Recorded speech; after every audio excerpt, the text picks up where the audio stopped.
Now 92.1 FM, Ghost Town from Adam Lambert, 7:30 on your Tuesday morning. We do have 48 degrees and time to bring in our special guest host. We haven't talked to her in a month. 30 days. Yeah. It's Emily Zimmerman from the Genoa County Health Department in the WIC program. Hi, Emily. Hello. These headphones are nice. They're nice. Well, you can take them home with you, okay? I actually had those on yesterday, and I traded it out because I like the one with one.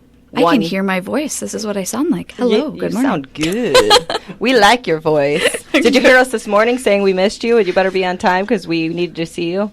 Better be on time. I was 5 minutes early. Yeah, I know. We like you. We like when you're 5. You're always early usually. Yes. Last time, I think you had something going on. Tractors, something. Yes. That's what it was. Country time.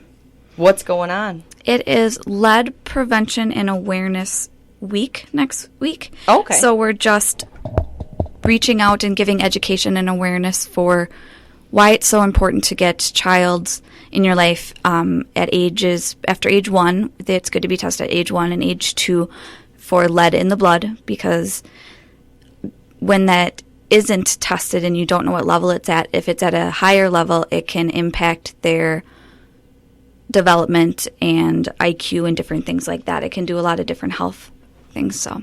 Oh, okay. How does lead get into the bloodstream? It can come from a lot of different areas. Yeah. So, for example, if your house was born... When was your house born? If your house was built before 1970, there's probably some lead in that home. Most of it was in paint. That was just part of the paint. And it could be under all the layers of your beautiful new fresh paint. If you notice any peeling or chipping paint, that could be a sign of lead in that paint. Other things back in the day, I mean, it could be even in dust, though, because a lot of lead is going to come from the soil outside. Okay. In the dirt, and kids play with dirt, or you track it in on your shoes, and it can get on anything. It can get on the toys they're playing with. It can get just on the ground, and then, it's on their hands, and then it's in their mouth, and it gets under their fingernails, and, it's absorbed into the bloodstream, and it can come from a lot of places. So it's really easy to that's why you got to just take the precautions. Like, I remember hearing about it, like keep the crib for a baby, like kind of away from the windowsill if it is an older home, or take certain precautions. I wonder if Lysol works, when you spray and it disinfects, or... I don't think that would disinfect. No. Yeah. That's a good thing, though, because Lysol kills everything. But these aren't germs. This is an actual metal. Right. So what the best thing to do is to, stay away from the dust and sweep things up, vacuum things up often, leaving shoes at the door. And the most important thing is you can't always prevent it, but you can't always prevent lead in your home, but you can prevent it getting into your child's body by washing them frequently, washing their hands before they eat, especially. When they come inside from playing, wash their hands. Hand washing is a big preventative from getting it into the body. Okay. That's what I've always heard of, like with lead, the paint is the big thing, especially with the older homes. What about, now I did it when I was younger, and I'm sure a lot of people did, like chewing on pencils, because you got lead pencils. Yes, but the lead that is in pencils is different. It's different from when it was years ago. We had issues maybe when we were kids and earlier in our parents, but now that lead is a different type of lead, so it's not one, I don't even think it's actual lead, it's something else, it's a different metal. It's not going to be something that you have to worry about. But yes, I remember that. Don't chew on pens or pencils. I definitely remember that. Big one. Did you ever chew on pencils, Jen? Not my thing, no. She likes gum. Yeah, I like gum. Edible things. Yeah. Not a nail biter. I was never a nail biter, so no, I didn't have like the nervous biting thing going on. Other things that you want to look at is actually look at your children's toys, because you want to wash those frequently, especially if they're plastic, because there could be dust from the peeling paint. There could be other germs on there. Even some older toys, maybe you kept your dad or grandpa or an uncle or brother, and you've kept toys from when you were a kid, like the old trucks and the old cars. Those could be made with lead, and you would be thinking, these are the coolest toys. I want my family kids to be playing with these, and you don't think that these could be harmful to them. Right. So you can't always prevent what's in the home, but I think hand washing is a big deal. Washing regularly, let it get foamy, get nice and soapy, and, sing the ABCs, get those kids' hands washed really good. We're talking with Emily Zimmerman. Now, some of that is ways to, look for lead things in your home to keep away from. But what about the testing? What about happens if you suspect that maybe your child has ingested some lead? You can have the doctor do a blood draw, or you can have it done if you're in the WIC program at the health department. We do it at age 1 and age 2. And if it is elevated and it's a concern, we would have you follow up with an environmentalist with the health department. They'd come out to your home and investigate where that lead is coming from, and they would do continued blood work with the doctor and the child until that level goes down. Okay, so that's ways to look for it, getting tested. Yes. Any other signs like you may notice at home that your child's acting a certain way or something like that, and that make you think about it? Or not necessarily. I mean, the symptoms they can be harder to read because, how do I explain this? It's rather you want to have it tested preventative-wise, but of course, if you ever see some very strange behavior, bring it up with your doctor, and they can go from there. I don't have a specific behavior that they might, but I know that elevated lead, what they consider like lead poisoning in the blood, can have behavioral changes, sleep disturbances, and if it's continues to be high and maybe it's not brought down and the exposure is not decreased and the level in the blood continues to be high, I mean, it can mess with their mental and IQ status. It can be a long-term thing if it's not treated. How often do we see this kind of stuff happening? Well, I know that numbers-wise can be difficult, but I know they did 30,000 children in 1 year, and they're saying 1 in 10 children has an elevated lead. Oh. So they used to think that this problem was addressed and it wasn't an issue anymore, but they're finding it again. So if you're living in an older trailer, living in an older home, renting an older home, talk to your landlord, talk to your family, and make sure that the children in your home are being tested for that lead exposure, because children under 5, they are growing so fast and their immune systems aren't fully formed either. So it's really important. I mean, their brains are still forming. Everything's still forming. So it messes with the way that they develop. So it's very important to get those tested. And it's so easy. It's just a blood draw at the doctor or a tiny little finger kiss at WIC if you're on that program. And we test at age 1 and age 2. Typically, when you hear to take certain precautions for children, you hear that the same for the elderly because their immune systems are a little weaker. Does it affect adults as well? I don't know that answer for you right now. I know more information about childhood lead testing. Okay. But that's definitely a possibility, but I don't know. Okay. I think having lead in our system in any form isn't healthy, but I know that it's very important to have it tested in children because they're developing and they're growing and things like that. Right. Okay, you're talking with Emily Zimmerman from the Juneau County Health Department and the WIC program. So let's say, worst case scenario, you think that your child may have ingested some lead. You take them, they get tested, and the tests come out positive. Where do we go from there? So what they used to have is they wanted the test below 10, but it's been changed to 5 because they want it below 5 because they're finding out lower levels are affecting children with the same health indicators that I had talked about.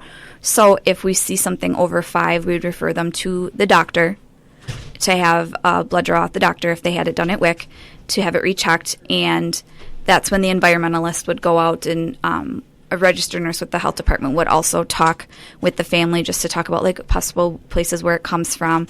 And we would also instruct, just a healthy diet, because a healthy diet's always going to help improve anything that's going on in the body, boost that immunity and things like that. But definitely if you have an elevated lead over 5, that's where multiple people in the community will get involved. Your doctor, a nurse, a dietitian, environmentalist, things like that. It's a team approach. I see. And then so with older schools too, even, you would have to kind of be worried. Yep. So, but older schools are going to have, they're not going to have that kind of lead paint and things like that in the building. They would have to stay up to code and have that checked and things like that. I see, yep. Definitely. But something to think about, like older homes, older churches, like maybe, playing outside your house in the, maybe the shed. Yeah. They're not even living in the shed that you have different things in. Yeah. And the kids are out there playing with tools and helping dad out in the garage. There can be a lot of things out in the garage. An older swing set. Yep. older playground equipment, if, things are... The weights on the fishing lures. Yeah, oh, yeah. Don't suck on those. Yeah. Those are not toys. No, definitely not. I never would have thought of sucking on fishing lures. Well, kids, they put anything in their mouth. They're just playing. Or, playing out with dad or grandpa or whoever doing the mechanic work out in the garage. You got to be careful for metals and things like that. So we're not saying don't let your kids be kids. It's just hand washing. That little finger kiss, I promise, it stings for a second. It's like a mosquito bite, but it's so easy and quick, and within 3 minutes we have a level. So it's important to have that lead testing done at age 1 and age 2 to make sure that your children don't have anything holding them back from developing. Well, like you were just talking about, let's say, things outside.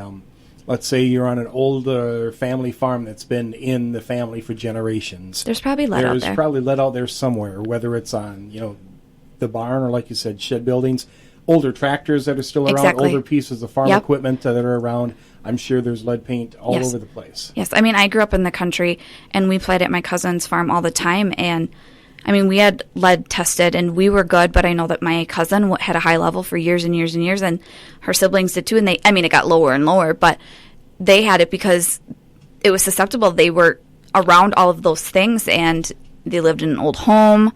They really couldn't afford to get it all removed and things like that. But what was good is they took the precautions, they met with their health providers, and they continued to monitor it. So to make sure that it didn't get to a level that was dangerous. That's the most important thing, is we don't want a dangerous level where it affects the children's development. So again, if you think that your child may have ingested some lead, take them into the doctor, or like you said, if you're on the WIC program, take them in and get it tested. And then to prevent anything, we just like to have it tested at the doctor with the WIC program at age 1 and age 2. Okay. So that's some great advice. Lead Poisoning and Testing Awareness Week and Month going on here in October. Yes, the 24th through the 31st is Lead Poisoning Prevention Week. Okay, so we got you in here a little before that. Yes. So it's a good topic for October.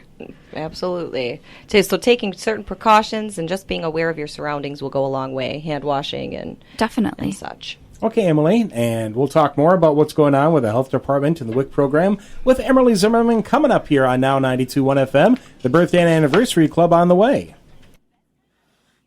Oh, yeah, sure, go ahead. She needs the coffee.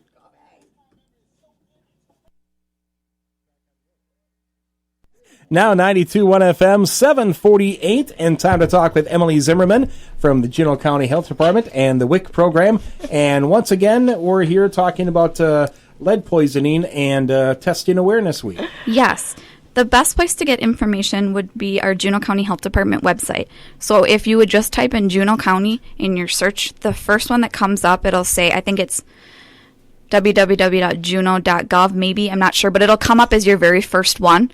So then on the left-hand side, you're going to click Departments, and then click Health, and then you'll scroll down, and you'll see where it says lead testing. I think it's going to be all the way to the right in the sections on environmental. There'll be everything you need with lots of links and great information for lead prevention and awareness. That's the best place. So at the Juneau County Health Department website. Okay.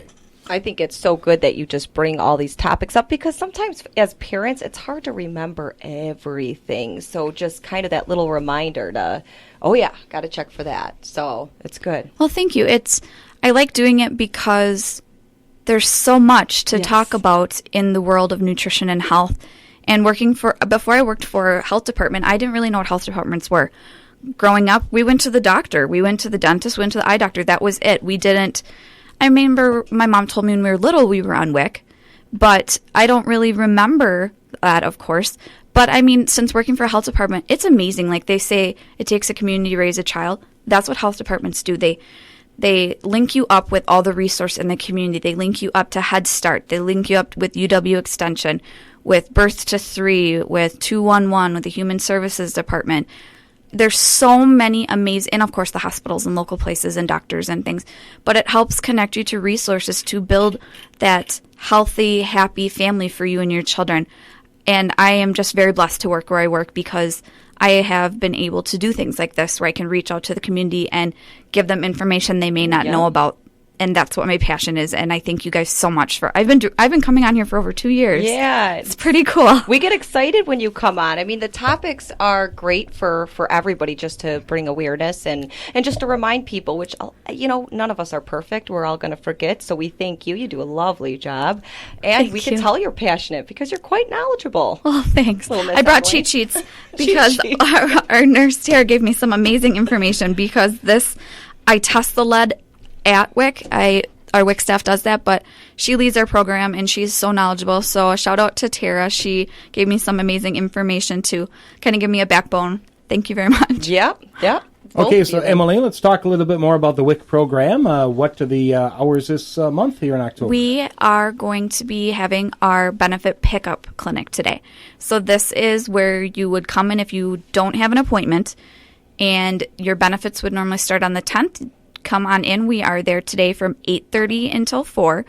If you just found out you are pregnant, need to get your children back on WIC, maybe you have placement of some foster children, things like that, please give us a call. We are having clinic today from 8:30 to 4, and we are also in Boston on Friday from 9 to 3, and our number is 847-9375.